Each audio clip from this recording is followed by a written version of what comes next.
श्री हरिवंश। मेरे प्यारे गुरुदेव, आपके चरणों में कोटि कोटि प्रणाम। महाराज जी, श्री जी की कृपा से 4 साल से YouTube के माध्यम से आपके सत्संग सुनते हैं। महाराज जी, जीवन में अब यही आशा है कि एक पल भी श्री जी से दूर ना रहें। लेकिन मैं एक अध्यापिका हूँ, ज़्यादा समय कार्य में व्यतीत होता है, उस समय भजन नहीं होता और बाद में कष्ट होता है कि सारा का सारा समय मैंने खो दिया। कृपया मार्गदर्शन करें महाराज जी। इसका प्रश्न, अपने लोग भजन का मतलब समझते हैं कि एकांत गुफा में बैठ करके जो किया जाता है या एकांत कमरे में बंद करके जो किया जाता है उसे ही भजन कहते हैं। वो भी एक भजन का एक अंग है, पर उसे सांगोपांग भजन नहीं कहते। सांगोपांग भजन कहते हैं पहले ये स्वीकार करना है संपूर्ण सृष्टि श्री भगवान की है, इसे आस्तिकता कहते हैं और ये सत्य वस्तु है। वेद और उपनिषद जिस बात को प्रमाणित करते हैं वही बात प्रमाणित मानी जाती है। भगवान एकोहम बहुश्यामा, मैं एक बहुत रूपों में हो जाऊं, वो बहुत रूपों में खेल रहे हैं। आप उस सृष्टि में भेजे गए हैं अलग अलग सेवाओं के लिए। कोई डॉक्टर है, कोई मास्टर है, विविध प्रकार के अभिनय करके हमको अपने स्वामी से इनाम लेना है। किसी को वैरागी का अनुभव एक अभिनय है, किसी का रागी का अभिनय है, लेकिन सबका एक अब स्वांग दिया गया है। अपने स्वांग को ठीक से निभा लो तो इस माया प्रपंच से मुक्त हो जाओगे, इनाम मिलेगा। अगर तुम मास्टर हो तो बच्चे में भगवत भावना करके और शिक्षा रूपी भजन उसको दीजिए। जो जिस क्लास की शिक्षा ईमानदारी से आपके अंदर यही हो कि हे प्रभु, आप बालक रूप से हमारे सामने आए हो, मैं आपको शिक्षक रूप से शिक्षा दूंगी। और उस समय यदि भगवत भाव रहा तो आपने जितने घंटे बालकों को पढ़ाया वो भजन ही है, उससे विलग नहीं। एक युद्ध क्षेत्र में खड़ा हुआ सूरवीर सामने के सैनिकों की गर्दन उतारता है अपने देश रक्षा के लिए, उसका वो भजन ही है, भजन से कम नहीं है, क्योंकि अपने धर्म के लिए वो युद्ध में वार कर रहा है। अधर्म से किया हुआ हर कार्य निष्फल है और धर्म के लिए किया हुआ हर कार्य भजन है, क्योंकि सृष्टि भगवान की है। अगर एक केवल मान लिया जाएगा कि माला चलाना इतना ही भजन है तो वो भजन के सर्वरूप को नहीं जानता है। अगर ऐसा ही हो तो अर्जुन जी कह रहे हैं श्री भगवान से कि मैं संन्यास लेकर के विरक्त होकर मांग कर खाऊंगा, पर मैं युद्ध नहीं करूंगा क्योंकि इसमें हिंसा होती है। और श्री भगवान कह रहे हैं कि नहीं, तुझे युद्ध करना ही होगा। मां मुनिस्मर युद्ध च, मेरा स्मरण करते हुए तुझे युद्ध करना होगा। तो हमें ये बात समझनी कि हमको जो स्वांग मिला उसमें हम बेईमानी न करें। अगर आप डॉक्टर हैं तो मरीज रूपी भगवान की सर्वतोभावेन सेवा, आपको जो स्वांग मिला है आप उसमें बेईमानी मत कीजिए, सत्यता से चलिए, वही आपका भजन बन जाएगा, उसी से भगवान प्रसन्न हो जाएंगे। पर ये स्मृति रहे कि मैं किसका कार्य कर रहा हूं, बस अगर ये स्मृति चली गई तो अहंकार आ जाएगा। मैं अभिनय में श्रेष्ठ हूँ, मैं अमुक श्रेष्ठ, मैं विद्वान हूँ, मैं ज्ञानी हूँ, मैं महात्मा हूँ, मैं भक्त हूँ, मैं भजन आनंदी हूँ।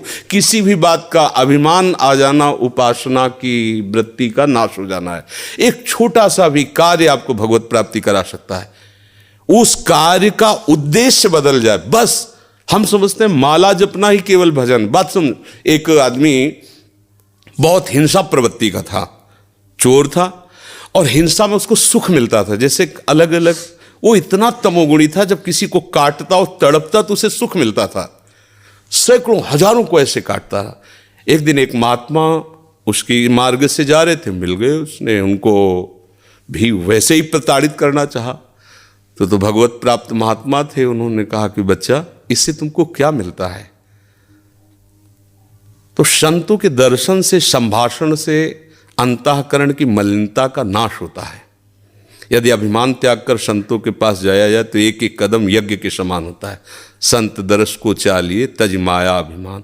जो भगवान में वास्तविक रमण करने वाले महापुरुष हैं उनका प्रभाव होता है। उस पापात्मा जीव की हिम्मत नहीं हो रही थी उनकी तरफ देखने की। उनका बेटा तुम ये सब क्यों करते हो?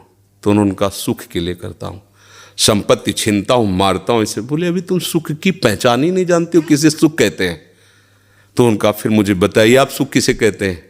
तो बोले हमारी बात तुम्हें तभी समझ में आएगी तब तुम निष्पाप हो गए, क्योंकि पापवंत कर सहज स्वभाव भजन मोहिते ही भावन। बोले महाराज क्या करूं जिससे मैं निष्पाप हो जाऊं?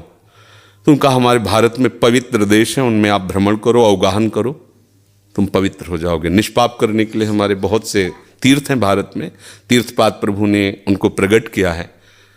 तो महाराज हम कब जानेंगे पवित्र हो गए? तो सिद्ध महापुरुष थे, उन्होंने एक शुष्क लकड़ी दी, सूखी हुई लकड़ी दी, कहा इसे ले जाओ और जब ये हरी होने लगे, इसमें किनगा आने लगे, तो तुम समझ लेना तुम निष्पाप हो गए।